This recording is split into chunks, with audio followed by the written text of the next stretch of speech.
Olá, cursistas, bem-vindo à nossa disciplina Economia no Agronegócio. Meu nome é Ângela, eu sou engenheira agrônoma formada pela Universidade Federal de Minas Gerais, sou pós-graduada, especialista em educação à distância aqui por essa casa, atualmente mestranda do programa de pós-graduação interdisciplinar em estudos rurais da Universidade Federal dos Vales de Jequitinhonha e Mucuri. É um prazer estar aqui com vocês para ministrar essa disciplina e eu gostaria que vocês me acompanhassem com o caderno da disciplina na mão, assinalando alguns pontos que eu vou enfocar mais aqui nas nossas aulas para que vocês tenham mais facilidade em resolver as atividades semanais, as atividades avaliativas e até para participar dos foros, porque algumas coisinhas eu coloquei a mais em relação ao caderno da disciplina. Eu usei umas bibliografias para incrementar um pouco mais alguns pontos aqui da nossa disciplina. Então, a nossa disciplina, ela está dividida em 4 aulas. Nós vamos começar na aula 1 com o tópico 1.1, com alguns conceitos introdutórios para a gente entender o conceito de economia e outros conceitos básicos importantes, pré-requisito para a gente entender bem nossas próximas videoaulas. Então, nós vamos começar entendendo o conceito de economia. Economia, ela tem como um dos seus focos a preocupação com o bem-estar do homem.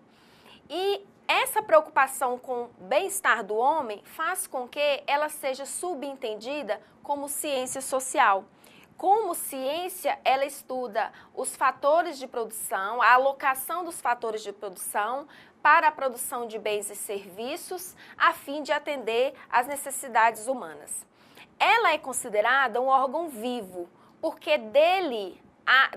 desse órgão, a sociedade se serve para a criação, distribuição e consumo de bens e serviços.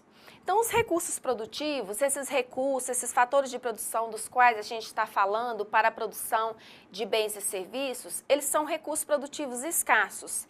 E há uma relação inversa entre esses recursos produtivos e as necessidades humanas, porque esses recursos, eles são escassos, eles são limitados e, por outro lado, as necessidades humanas, elas são ilimitadas, elas são constantemente renovadas, à medida que a população aumenta e que a necessidade de melhoria do padrão de vida dessa população também aumenta. Então, há uma problemática com a qual a economia lida, porque são poucos recursos produtivos para produzir bens e serviços a fim de atender às necessidades humanas. Então, na função de produção, há envolvidos fatores de produção, produto e mercado. Os fatores de produção, que a gente vai especificar mais claramente mais à frente, eles são, de uma forma geral, trabalho, capital, insumo e tecnologia. Esses fatores de produção, eles são utilizados para a produção de bens e serviços, que vai ser meu produto, disponibilizado no mercado, que irá atender às necessidades dos clientes, sejam pessoas físicas ou pessoas jurídicas.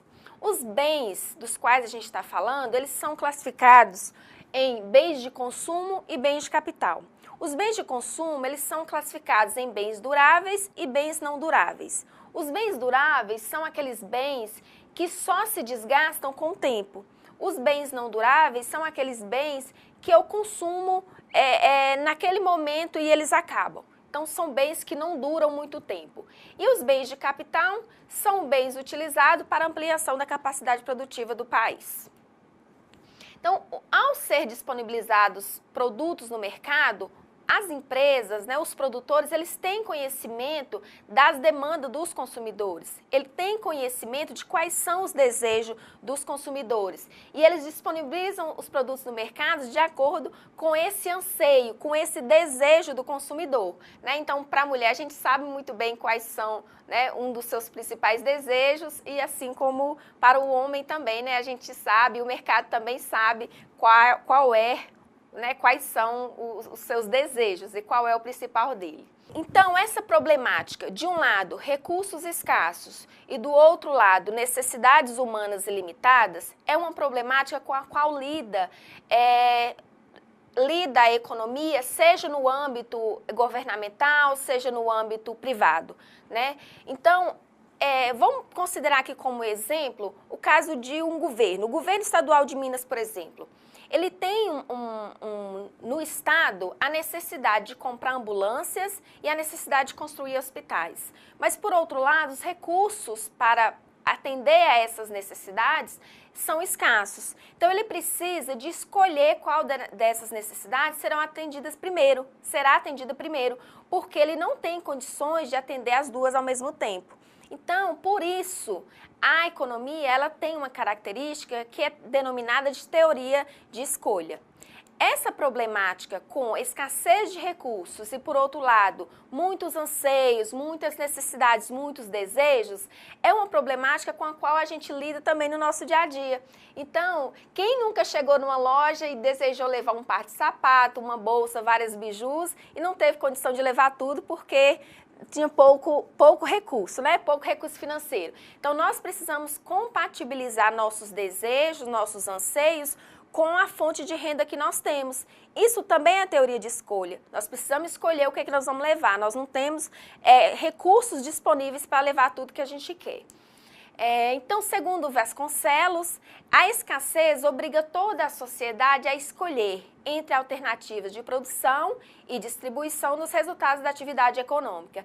E esse é o centro do estudo da economia, essa característica de teoria de escolha, escolher qual necessidade será atendida primeiro, porque não há recurso disponível para atender todas ao mesmo tempo. E por mais desenvolvido que seja um país ou uma nação, ele não vai ter recursos disponíveis para produzir todos os bens e serviços que atendam a todas as necessidades humanas, porque essas se renovam todos os dias.